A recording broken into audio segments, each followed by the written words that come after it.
Xin chào mọi người, hôm nay mình sẽ nấu món thịt bò sốt vang, một món ăn vừa kết hợp giữa phần thịt bò và gân bò hòa quyện cùng với lại gia vị cực kỳ là ngon và hấp dẫn. Hôm nay mình sẽ nấu cực kỳ đơn giản bằng những nguyên liệu sẵn có và dễ kiếm tìm, và mình tin chắc rằng mọi người chỉ cần bỏ ra từ 5 cho đến 10 phút xem hết video của mình, mọi người cũng có thể nấu thành công ngay từ lần đầu tiên. Và sau đây mình sẽ mời mọi người cùng mình đi nấu món thịt bò sốt vang của mọi người nhé.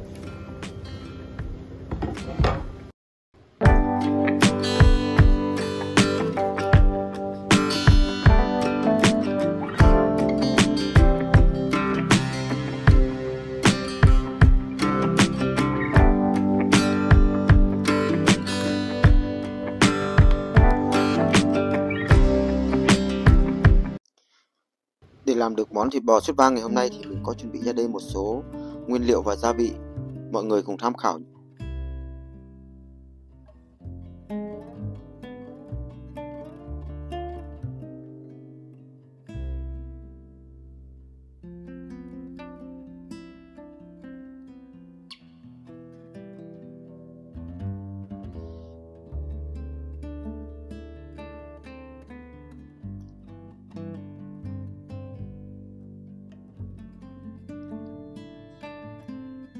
Như vậy phần nguyên liệu và gia vị mình đã chuẩn bị như vậy rồi. Bước tiếp theo thì mình mời mọi người cùng mình để đi chế biến và nấu phần thịt bò sốt vang nhé mọi người nhé.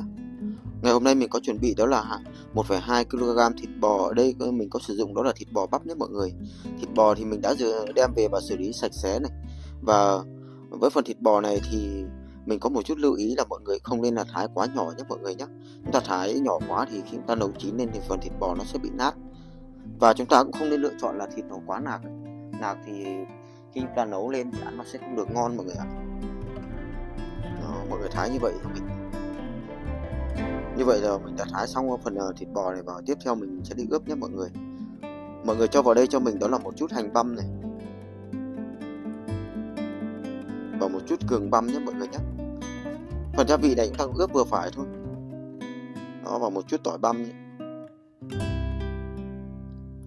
Và mình có cho vào đây đó là 2 thìa tương ớt nhé mọi người nhé. Phần tương ớt này mình có sử dụng đó là tương ớt Jinsu và tương ớt Hàn Quốc.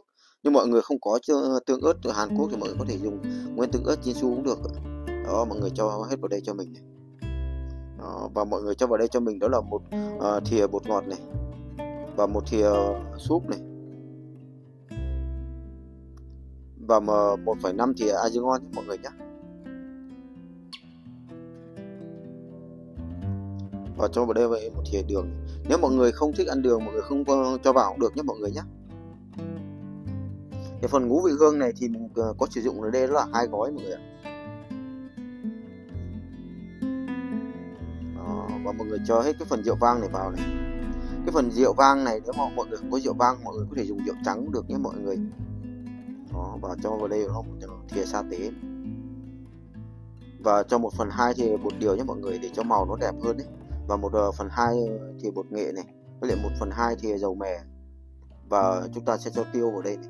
Cái phần dầu mè thì mọi người cho vào để chúng ta tăng thêm cái độ thơm cho cái phần thịt bò nhé mọi người. Mọi người cho vào hết rồi mọi người sẽ đảo đều lên như vậy cho mình này. Khi đảo đều này lên ấy, thì mọi người sẽ ướp trong vòng tầm khoảng 30 phút. Nếu có thời gian mọi người có thể để tầm khoảng 2 đến 3 tiếng nấu càng tốt nhé mọi người. Trong khi chờ đợi phần thịt bò này nó ngấu gia vị thì mình sẽ đi chế biến những phần nguyên liệu còn lại nhé mọi người nhé. Cà chua thì mọi người sẽ cắt một chút ở trên này như vậy cho mình này. Đó, mọi người cắt như vậy cho mình. Còn cắt như vậy để làm gì? Chút nữa mọi người sẽ xem ở phần sau video, mọi người sẽ biết nhé mọi người. Mọi người cho hết vào đây. Phần hành tây này thì mọi người sẽ thái chỉ ra như vậy. Mọi người sẽ để lại một phần và một phần mọi người sẽ thái nhỏ ra như vậy cho mình nhé mọi người nhé.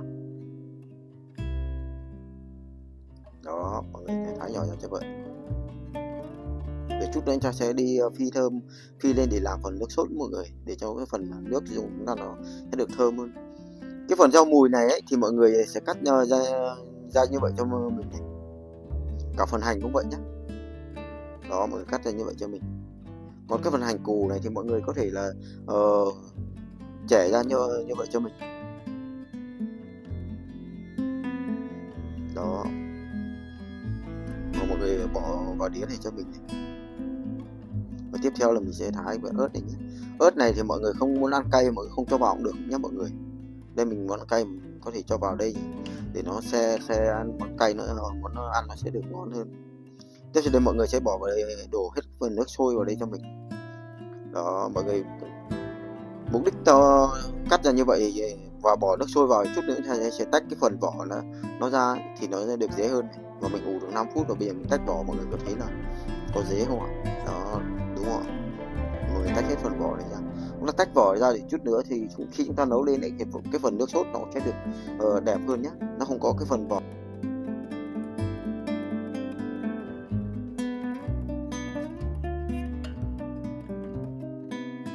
Mọi người thái giỏi như vậy. Như vậy là được này. Như vậy là khâu chuẩn bị ta đã xong nhé. Và tiếp theo thì mình mời mọi người cùng mình đi nấu cái phần sốt vang này. Mọi người bắc lên đây cho mình một cái chảo và cho một chút dầu ăn vào nhé mọi người. Đó.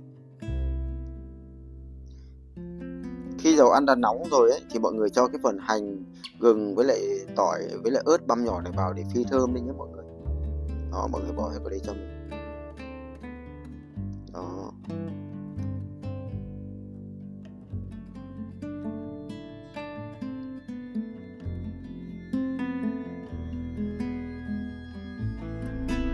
Đó, mọi người xào thơm như vậy cho mình. Và mọi người cho hết cái phần cà chua hôm nãy vừa thái vào để chúng ta lại rim để làm phần nước sốt nhé mọi người.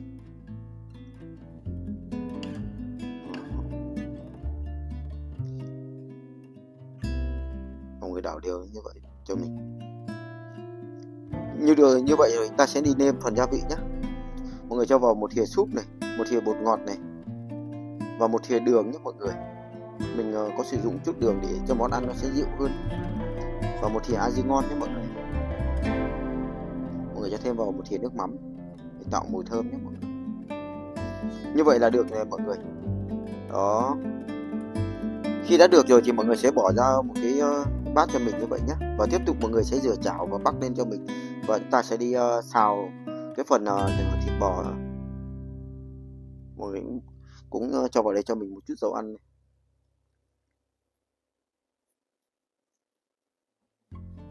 Đó, và mọi người cho cái phần thịt bò này, hết cái phần thịt bò này vào cho mình.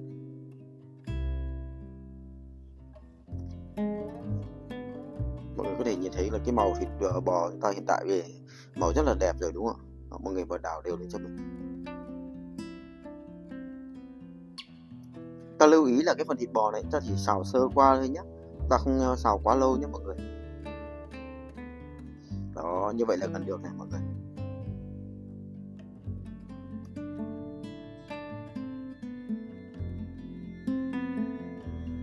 Và ta sẽ tắt bếp đi này. Và chúng ta sẽ chuyển cái phần thịt bò này vào một cái nồi khác nha mọi người. Nếu mà mọi người xào trực tiếp ở trên nồi thì mọi người cũng không thể là không cần là phải đổi nữa nhé mọi người. Đó, mọi người đổi sang như vậy cho mình. Và xào sơ qua và chúng ta sẽ cho cái phần nước sốt cà chua này vào nhé mọi người nhé.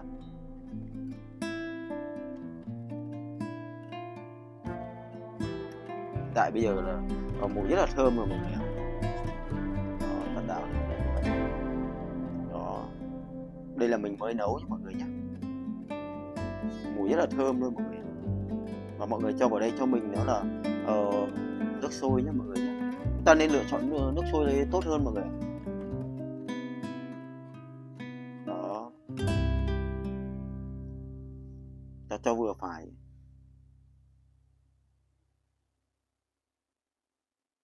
Khi nó đã sôi gần như vậy rồi thì chúng ta bắt đầu sẽ hớt bọt đi nhé mọi người nhé. Ta cố gắng làm sao cái bọt này thì chúng ta hớt cho nó càng sạch càng tốt. Ta hớt được sạch bao nhiêu thì chút nữa thì khi ta nấu lên ấy, thì cái phần nước sốt ta nó sẽ được trong bấy nhiêu mọi người. Và những cái phần bọt trên này thì thực ra nó cũng không có gì là tốt cả, nên mọi người cố gắng hớt và bỏ đi cho mình. Đó, mọi người cố gắng hớt sạch cho mình nhé mọi người. Đó, khi đã sôi rồi thì mọi người cho cái phần quế với lại hoa hồi vào cho mình nhé. Đó, mọi người quế với hoa hồi đây mình có sử dụng nên là 2 cánh. Nếu mà mọi người có thêm thảo quả thì mọi người cho thêm thảo quả cho vào càng tốt ạ. Mà do mình đang ở bên này thế nên là cũng không kiếm được thảo quả, cho nên là mình chỉ sử dụng quế và hoa hồi thôi. Khi đã cho vào rồi thì mọi người sẽ đậy nắp vào cho mình nhé mọi người nhé. Và khi chúng ta đậy nắp vào rồi ấy thì mọi người sẽ giảm nhỏ lửa và ủ trong vòng tầm khoảng 60 phút nha mọi người. Tùy vào cái phần thịt bò chúng ta có dai hay không nhé mọi người nhé. Nếu mà dai thì mọi người có thể sẽ ninh lâu hơn một chút. Đó. Đây là phần thịt bò mà mình đã nấu được 30 phút rồi này mọi người. Và tiếp tục mình sẽ hớt bọt nhé mọi người nhé. Đó, mọi người cố gắng hớt hết sạch số bọt này cho mình. Đây mà mới đi được 30 phút mà mọi người có thể nhìn thấy là cái phần thịt bò rất là ngon. Và đây là thành phẩm của mình đã được 60 phút rồi mọi người. Nhìn có bắt mắt không ạ? Khi đã được 60 phút và thịt bò chín rồi thì mọi người cho mình vào đây đó là một chút bột năng nhé mọi người nhé. Mọi người không có bột năng mọi người có thể dùng bột mì cũng được. Mà chúng ta nêm vừa phải và dần dần nhé mọi người nhé. Để chúng ta làm sao cho cái phần nước sốt chúng ta vừa phải thôi, chúng ta cho một lúc thì xuống như là nó sẽ bị phần nước sốt nó sẽ cái cô đặng vào là nó không được đẹp mọi người. Đó, mọi người có thể nhìn thấy cái phần nước sốt của mình rất là vừa phải đúng không? Như vậy đã chín rồi này. Đó, cực kỳ thơm luôn mọi người ạ. Mọi người có thấy là thịt bò của mình nó màu nó đẹp không ạ? Đây là mọi người có thể nhìn qua điện thoại mà nó như vậy nhé. Nếu mà mọi người nhìn bên ngoài màu nó còn đẹp hơn nữa rất là nhiều. Và mình sẽ gắp đây, mọi người có thể nhìn thấy là phần thịt bò của mình nó đã chín mà nó dừ, nó không bị nát đúng không ạ? Đó. Cho nên và mình sẽ múc ra đĩa cho mọi người. Với cái phần thịt bò này thì mọi người có thể là ăn cùng kèm với lại bánh mì hoặc là với bún với phở đều được nhé mọi người nhé. Đó.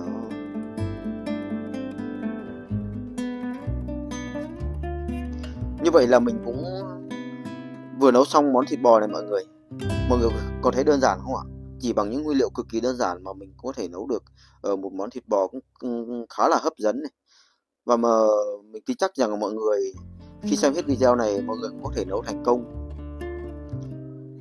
Mà mình cảm ơn mọi người đã xem video của mình.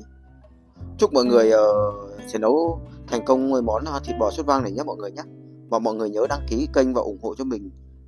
Mình biết là trong thời gian ngắn thì mình không thể chia sẻ hết được, còn rất là nhiều thiếu sót. Nên mọi người có đóng góp ý kiến gì hay mọi người có thắc mắc gì thì mọi người để lại trong phần bình luận và mình sẽ cố gắng trả lời sớm cho mọi người nhé. Và để cho hoàn hảo hơn cho những video tiếp theo thì mình cũng cảm ơn mọi người đã xem video và rất mong được sự ủng hộ của mọi người. Và bây giờ mình sẽ chấm một miếng bánh mì và ăn thử.